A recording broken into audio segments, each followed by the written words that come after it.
Good afternoon. I hope you are well today. It's Linda here, your life and business coach.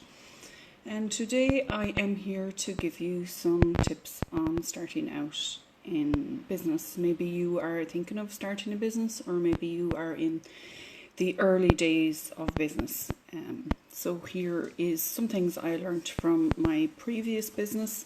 So previously, I had a business in 2016, which was basically admin and social media marketing in the later half of it. And these are just things that I learned throughout the way, which are still very good tips today, which I use. So the first thing being, when you're starting out in business, is to reach out to other people who are in the same area as you. Hi Rachel.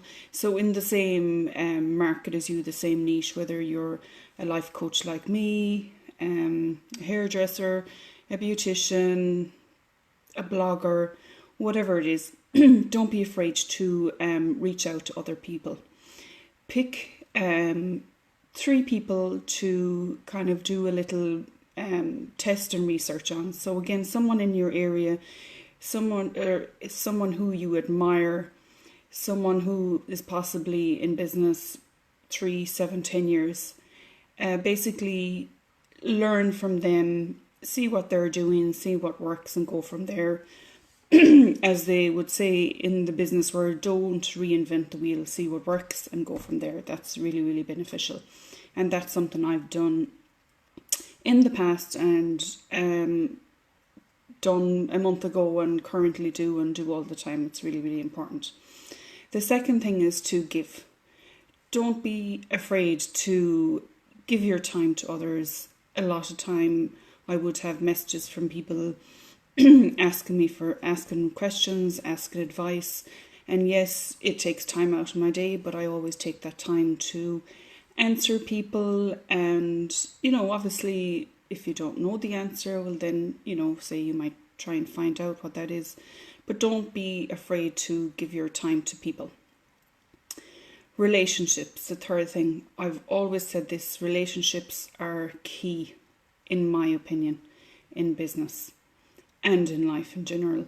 Surround yourself with good people. Again, in your area, I know lots of other life coaches who are in business longer than I have, at the same many years as I am.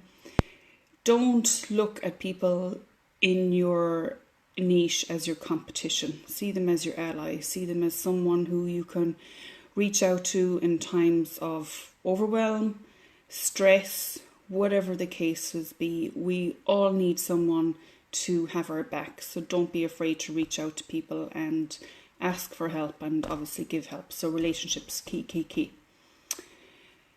4, I've touched on it already. Don't reinvent the wheel. Look for someone who's doing well in the area already, and I'm not going to say copy them, but look what they're doing, what works well for them, what their sales funnel are, how they're interacting on social media. Engage with them, ask questions. It's one thing that actually just popped into my head before I jumped on the Facebook Live. I was speaking to a friend last week, and going back to the fitness thing. When I started out doing triathlons years ago, I always thought that I wasn't fit enough, that I wasn't going to be as fast as someone else, that I wasn't. And even if I did a 5 or 10k or was finishing off a triathlon, it doesn't matter how slow you are coming in, there's always someone there to say, you know what, Linda, keep going, you've got this. And it's the same in business. People generally really, really want to help others out. So really, really be mindful of that. Just start. Don't wait for it to be perfect. It's never going to be perfect. There is no such thing as perfect. None of us are. Just start. Set up your Facebook page. Go and check out a website. Learn. That's what I did. I had no idea about social media. Absolutely not a clue. I had a Facebook account for myself, which I didn't use a whole lot years ago. But I spend hundreds of hours looking through social media, building my own website, my first website, my second website.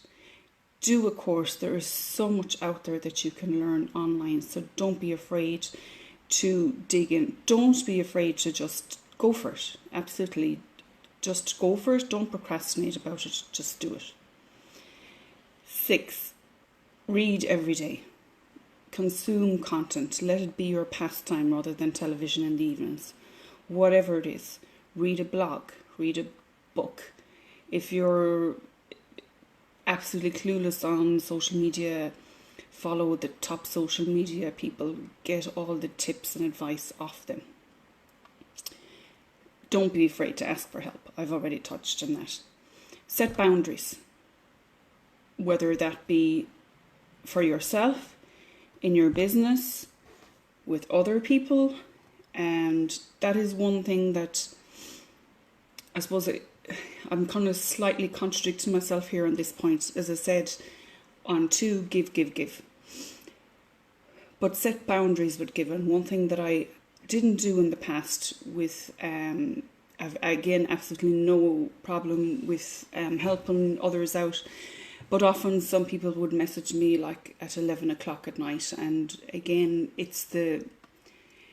suppose it would be in me to feel that I had to reply to that person there and then to give value to them, help them out, at sometimes causing myself overwhelm and anxiety. So set boundaries for yourself. You can absolutely help people, but set boundaries.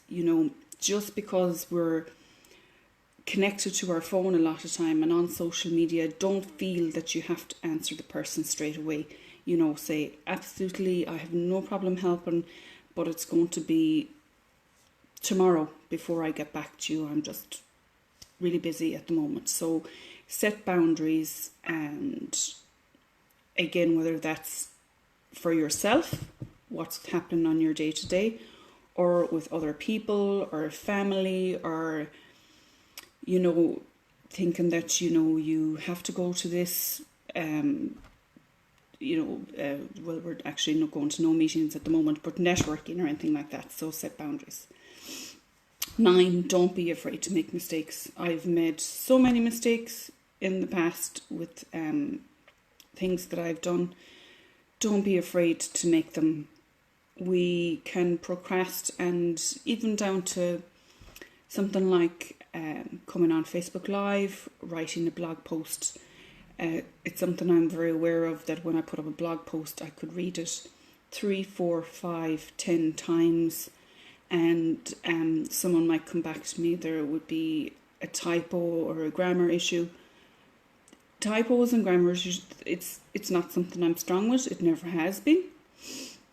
Yes, I put checks there to make sure that it's right, but it's not my strong point. So, and I have absolutely no problem with making a mistake. And I also have no problem with someone coming to me and saying, listen, Linda, I've seen a typo on that. Don't be afraid to make mistakes. We all make mistakes. Just go for it. And the last one is to have fun. To enjoy the process, and, try not to get overwhelmed by not having all the answers and not having all your ducks in a row. We absolutely won't. You will learn as you go along, and that's one of the best things of it. And have fun, enjoy it. I hope you really enjoyed the tips, and I will see you again tomorrow at 1 o'clock, and enjoy the rest of your day. Bye bye.